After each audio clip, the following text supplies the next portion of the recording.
Thank you for watching Mr. C's Comics. Be sure to subscribe and stay notified of new videos. The Unbelievable Gwenpool. Like many great things, Deadpool included, she started off in a sense as a throwaway character, a joke of sorts. The author, Chris Hastings, says as much in both interviews as well as the back letters page of the last issue.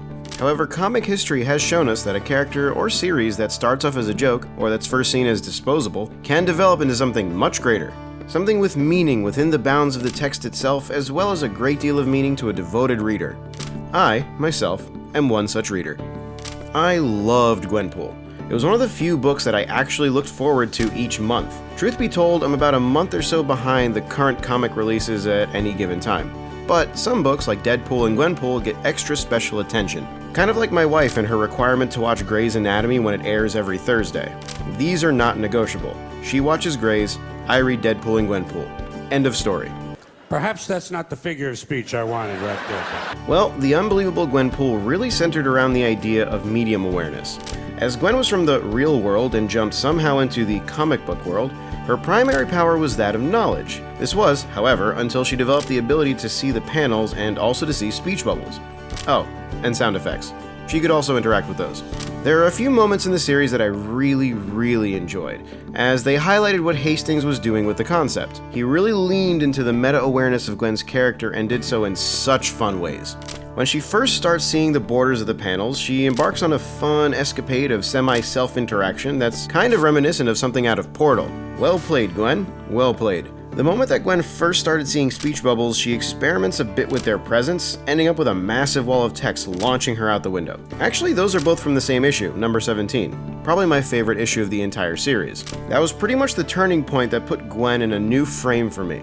After a very strange twist in the story that had her assumedly back in the real world, we are met with a kind of Rey Force Awakens type of growth spurt with her powers. Mostly, the run up until then had just been about her knowledge of all things comics, and this was the point where she really became, far as I'm concerned, a legit superhero. So at this point, maybe one of you is wondering why Arnold Schwarzenegger was doing a sexy pose in the video thumbnail. Well, I think what puts Gwenpool in a special place in my heart, and possibly the hearts of others, is seeing a similar treatment of the idea of medium awareness as one of my all-time favorite Arnold movies, Last Action Hero.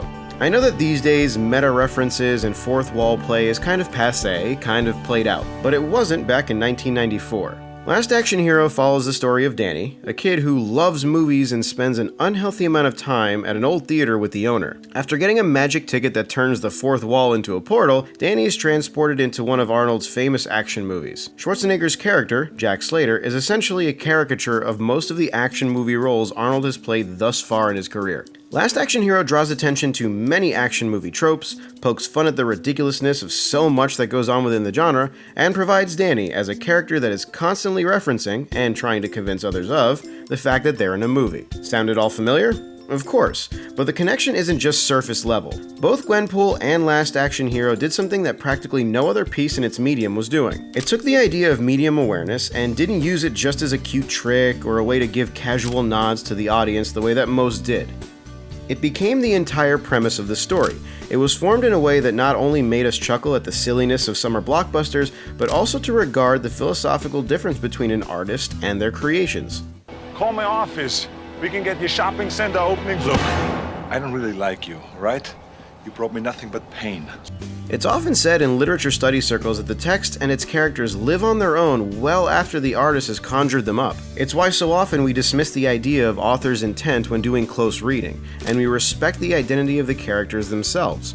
Gwenpool showed that Hastings and his team were able to perfectly realize this mentality and give readers a fun yet deep personality that created resonating emotions within the pages of a visually loud, cartoonish piece of art. If you haven't gotten the picture by now, I would say wholeheartedly that The Unbelievable Gwenpool is worth reading. It's worth buying every one of the 25 issues. It's worth waiting for the trade paperback editions. It's worth buying digitally. I say this for a couple of reasons, one more selfish than the other. First, I genuinely loved this series, and I think that many people will love it also. Second, and I say this with a degree of embarrassment, I'd like to do what I can to make Gwen's last issue hold true. That maybe it's not the end for her. Maybe she'll find her future in the readings of other comic fans, a new story from another creative team, or she'll float along the comic versus panels, constantly helping herself get to the next page. Maybe, like Arnold, Gwen will indeed be okay, and she can see her sequel coming soon.